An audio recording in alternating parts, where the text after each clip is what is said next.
Since government's announcement of the closing of several estates under Gaisuku, there have been widespread calls for the sugar lands to be distributed amongst the displaced workers in order for them to sustain themselves and their families. However, State Minister Joseph Harmon told reporters on Friday that a decision will be made on the distribution of sugar lands after the completion of valuations by United Kingdom-based PricewaterhouseCoopers. We have retained PricewaterhouseCoopers to do an assessment of the assets of Gaisuku.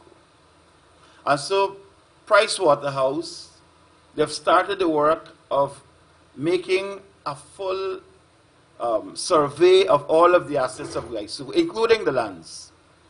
And once that is done, then we will be in a better position to determine who gets what and how much of it they get. We have to have a clear valuation of these things as well. So you don't just say, okay, you take this and you take that. It has to be done in a structured way.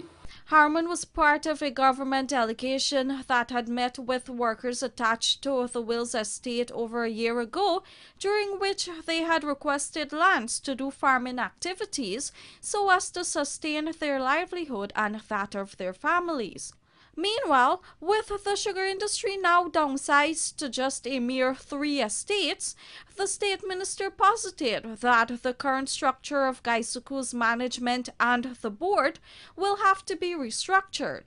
Already we know that there's been some changes at the level of the management as the CEO. Mr. Hanneman has left, and so there's an acting CEO. And so there are actually changes that are taking place. At the level of cabinet, we are awaiting some information which would allow for decisions to be made as to how the board will be structured, how the management of the estates of the 3 estates Gaisuku will be structured. But I can say to you, these are matters which are engaging the attention of cabinet.